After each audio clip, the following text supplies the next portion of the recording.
Hey everyone and welcome to another video. I apologize for the irregular uploads. I've been putting a lot of attention and my focus onto the MLS program that I've been building up, making a lot of guides. But without further ado, I'm going to be talking about an extremely pragmatic, no BS, high value concept that everyone just needs to know. No matter what role, what rank, what champ you play, this is a fundamental of having success in your solo queue journey. And today we're going to be talking about learning to be okay with pissing people off, right? The reality with solo queue is that you're going to have to piss people off. You're going to make people angry. People are going to spam ping you. People are going to rage at you. Bring it on is what I say. And let's get into it. I want to explain why. Okay, so this is an example of a VOD review that I got sent. This was a Silver 3 Echo. And essentially the bot lane moved up here. I'll draw on a minimap. They moved up and went for this gank onto the Azir. Now this Echo did not have ultimate. His jungler wasn't in the area. He didn't really want to go for this play. He messed up his W here. And he knew at this point, he said he knew at this point that the play was over, right? Cho'Gath was here. They can't kill the Azir. There's no way. But what does he do anyway? He goes in. And I asked, why'd you go in here? You know, if you knew it wasn't going to work, why did you go in? And he said, I was scared that if I don't go in here, my team is going to spam ping me. They're going to get angry at me. And then they're going to be all pissed off. And I said, wait, what? Like you were actually, so this is the reason you went in? You knew this wasn't going to work, but you went in anyway because you're scared that you're going to get raged at. He said, yeah, like this happens all the time. I'm scared that if I don't make the play, my jungler's going to rage at me, my support's going to rage at me, someone's going to rage at me, spam ping me, whatever.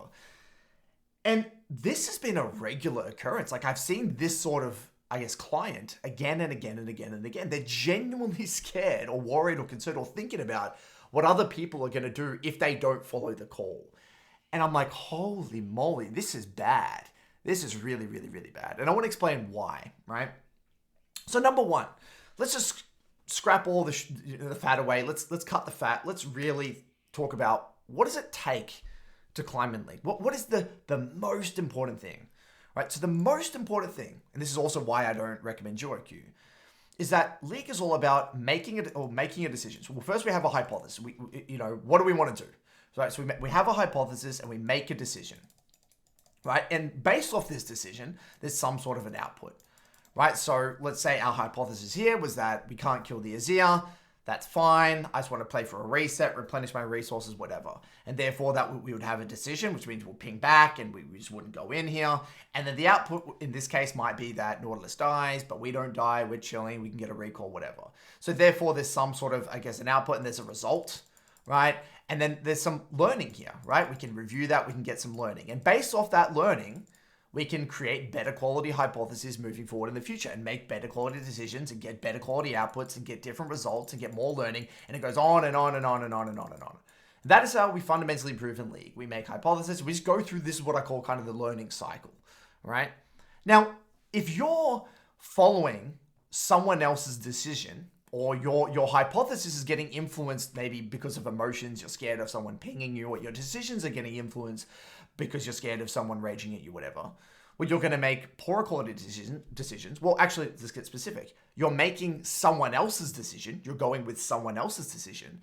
So therefore, regardless of what the output is, there is very little learning because it wasn't your decision.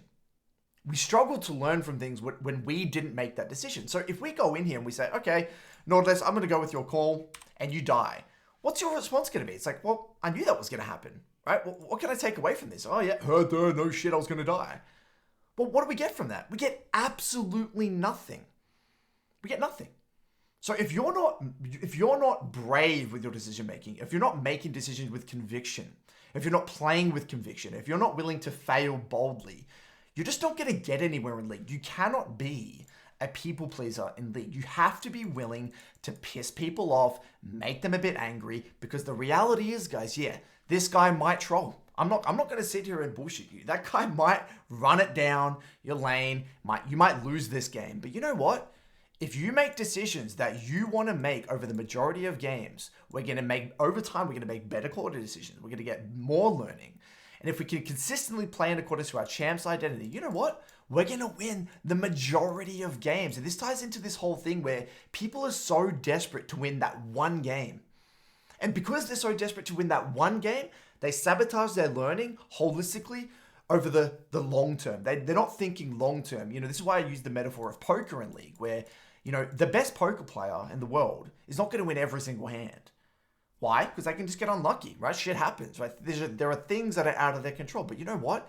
That poker player plays enough hands, they are going to win the majority of your games. And that is the way the solo queue system works. That's why the best players in the world are only still climbing. And you look at the solo queue ladder, they might have a 57% win rate, 56% win rate, you know, maybe at max a 60% win rate, whatever, over a decent sample size. That is why. They're not winning every single game. They're just making better quality decisions over a wide variety or a wide sample size of games. So let's actually take a look at this specific thing done well. So this was actually from a live commentary I did in my MLS, me playing Vex. So this was me in a scenario where I was moving to a play.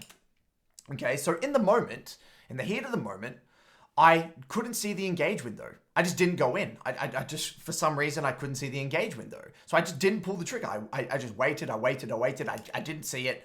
And look what happened here. My team starts spam pinging me. I thought I saw a window, but I didn't. And look at this. I start getting spam pinged. Everyone's spam pinging me, question mark pinging me, whatever. Everyone's getting pissed off at me. And after this, everyone's like, you know, people are question marks, danger pinging my character, whatever. But you know what? I made the decision that I felt was good. I played to my limit. This was me. I owned this decision. I played with conviction. Now, this doesn't mean I made the right decision.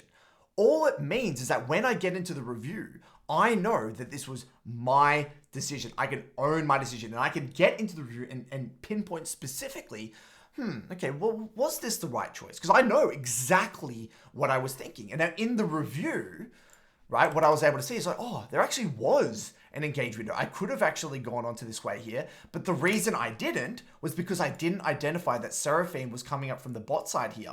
So I actually was directing all of my attention here. I didn't actually even see Seraphine. So I thought that if I was going to go on the way here, that my Viego and my Karma wouldn't be able to follow up. I didn't think I had enough damage to one-shot being next to the Lee Sin here. So I thought, okay, I'm just not going to go in. But in hindsight, that if I knew where Seraphine was and I was aware of Seraphine's location, yeah, I would have gone in. And I'm like, great, that might have been a miniature LoL state usage problem, an awareness problem, and I got great learning from the situation. But imagine if I just listened to other people's pings where I felt pressured because I was like, oh my god, if my team dies and they spam ping me, they're gonna rage. Then I probably would have made a terrible decision. It would have been influenced by them. I would have got into a review and would have been like, well, no shit, Curtis, this wasn't going to work. I can't kill this, I believe it's like a Maokai, so I can't kill this guy, or Lee Sin. So what am I doing? And so the learning is non-existent. So the key message here today, guys, is fail boldly, play with conviction, piss people off. Don't be a people pleaser. Make the decisions that you feel as though is correct. And that's it. If you can do that over a wide sample size of games, the learning is going to be better and you're going to have a high likelihood of getting better results in solo queues. So that's just my 2 cents. That's my take. That's what's worked for me and my clients. So, yeah, I'd love to see the comments. What are your thoughts? And honestly, if you guys feel like this is a problem, let me know why. And I'm happy to respond to a few comments below. So otherwise, good luck with this all, you guys. Cheers.